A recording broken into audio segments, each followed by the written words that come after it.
प्रिय विद्यार्थियों, मेरा घर कहाँ शीर्षक कहानी निम्न वर्गीय अभावग्रस्त नारी के शोषण और यातना परक पर एक जीवन की कथा है। इस कथन की समालोचना का अध्ययन हम आज करेंगे। नासिरा शर्मा प्रसिद्ध कहानी लेखिका है। जैसा कि हमने इसका परिचय कल जाना था।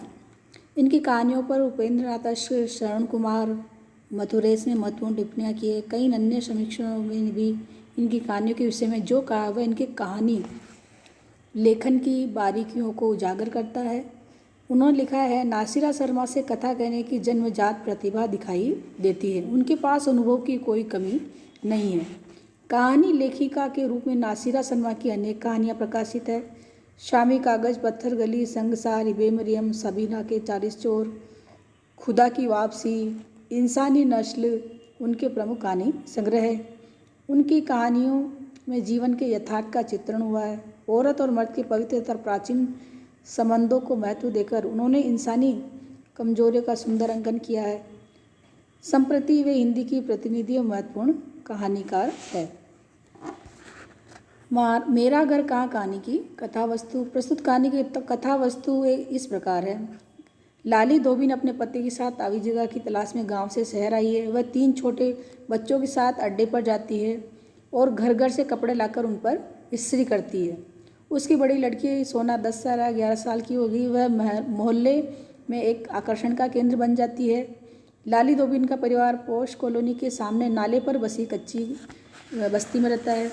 लाली के पति राजा को पन्नी पीने की लत लग गई। इस कारण वह नशे की हालत में चल बसा। लाली अपनी लड़की को तथा अपनी इज्जत बचाने की दृष्टि से दिगंबर दादा के घर बैठ जाती है। दिगंबर की घरवाली मर गई थी। वह संपन्न व्यक्ति था और कच्ची बस्ती में उसका रोब था। उसने सोना का विवाह बड़ी धूमधाम से करा दिया। तब सोना अपने पति ननकू के साथ मंगोलपुरी में रहने लगी। उनके साथ ननकू की माँ विधवा फूफी ताई भी रहती थी। वहाँ पर सोना का खुलापन ननकू को अच्छा नहीं लगा। सोना ने पति पर हाथ उठाए तो तीनों विधवाओं की सह पर ननकू ने बिना तलाक दिए सोना को घर से निकाल दिया। इधर दिगंबर दादा की मृत्यु होने से लाली सारा सामान समेटकर उस कच्ची बस्ती से सीमापुरी में चली गई, परंतु उसका पता किसी को भी नहीं चलता। तब सोना अपनी माँ के पास नहीं जा सकी और वह रमजान चाचा उर्फ घनश्याम प्रेस वाले के पास चली गई। उसने सोना को सहारा दिया और वह वहाँ की कोठियों में काम करके अपना गुजारा करने लगी। उसके चाचा ने दूसरी शादी कर ली, परंतु बिना तलाक वाली औरत को अपनाने की मुसीबत कौन ले। अर्थात उसके चाचा ने दूसरी से बात उससे भी की, लेकिन उसको चूँकि तलाक नहीं मिला हुआ था तो वो बिना तलाक वाले महिला से शादी कौन करे, ये मुसीबत कौन उठाए। सोना ने अपनी इज्जत बचाने के लिए कोठी के छोटे साहब को भरपूर औजार से वार किया और वे वहाँ से भागकर पहले वाली कच्ची बस्ती में आ गई, परंतु उस स्थान को किसी सेठ ने बुलडोजर से उजाड़ दिया। तब सोना ने चलता फिरता ढाबा खोल दिया और स्वतंत्र रूप से जीवन यापन करने लगी। अभावग्रस्त नारी का शोषण। प्रस्तुत कहानी में लाली धोबिन, लूली फकीरन, ननकू की विधवा फूफी और ताई के साथ सोना की अभावग्रस्त स्थिति का अलग अलग चित्रण किया गया है। ये सभी औरतें एकदम गरीब तथा निम्न वर्ग की हैं।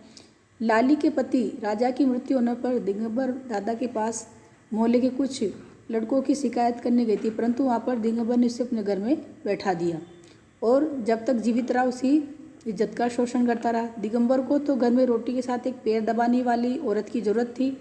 लूली फकीरन तो कई महीनों से नीम के तले बैठी रहती और कच्ची बस्ती के लोगों के शोषण से ग्रस्त थी। ननकू की विधवा फूफी और ताई प्लास्टिक की चप्पलों के तले 3 छेदों में पट्टा डालने का काम करती थी। एक प्रकार से वह अभावग्रस्त थी, शोषणमय जीवन बिता रही थी। सोना को पति के द्वारा निकाले जाने पर वह दूर के चाचा रमजान के पास गई। वहीं पर रहकर उसने पास की कोठियों में काम करना प्रारंभ कर दिया और अपना जीवन यापन करने लगी। सोना पहले कच्चे बस्ती में गई। वहाँ पर रघु ने उसके ठहरने की व्यवस्था की, परंतु कुछ दिन बाद एक सेठ के बुलडोजर ने कच्ची बस्ती को उजाड़ दिया। तब बेसहारा सोना उस मलबे के ढेर के सामने अपना चलता फिरता होटल खोलकर जीविका चलाने लगी। इस प्रकार प्रस्तुत कहानी में सोना एक प्रमुख पात्र है। उसकी माँ लाली, रमजान, दिगंबर, दादा, रघु, ननकू के अतिरिक्त छोटे साहब आदि इसमें सहायक पात्र है। ये सहायक पात्र इस तरह के हैं कि जिनमें कुछ का केवल नामोल्लेख ही हुआ है। ये सहायक पात्र इस तरह के नहीं हैं कि इनको ज़्यादा महत्व दिया गया हो। सबसे ज़्यादा महत्व इस कहानी में सोना को ही मिला है। यातनामय नारी जीवन। मेरा घर कहानी में अभावग्रस्त नारी जीवन की यातना वाली स्थितियों का मार्मिक चित्रण किया गया है। सर्वप्रथम लाली धोबिन के संबंध बताया गया कि वह 3 छोटे बच्चों के साथ लेकर घर घर जाती है और कपड़े लाकर उन पर इस्त्री करती है। इस तरह कठोर संघर्ष करती हुए घर का सामान जुटा पाती है। कुछ दिनों के बाद पति की मृत्यु हो जाने से उसका जीवन कष्टमय बन जाता है। तब वह दिगंबर दादा के घर बैठ जाती है, परंतु दिगंबर की भी मृत्यु हो जाती है तो वह वहाँ से सारा सामान उठाकर चली जाती है और अज्ञात यातना के भय से अपना पता ठिकाना किसी को नहीं बताती है।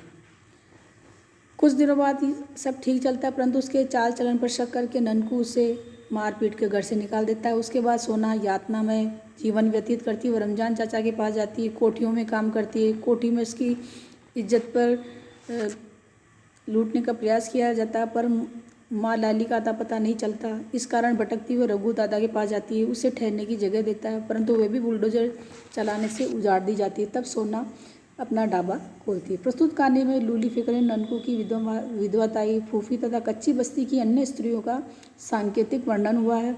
उससे भी यही व्यंजित किया गया कि निम्न वर्ग के गरीब लोगों का जीवन यातनामय होता है। उनमें भी औरतों को कुछ अधिक ही यातना भोगनी पड़ती है। इसमें जो संघर्ष करने में प्रयासरत रहता है उसे सोना की तरह कुछ आत्मिक सुख शांति मिल जाती है, अन्यथा जीवन भर अभावों की चक्की में पिसना पड़ता है। इस कहानी के आधार पर हम इस निष्कर्ष पर पहुंचते हैं कि मेरा घर कहानी में निम्न वर्ग की नारियों के जीवन का मार्मिक चित्रण किया गया है।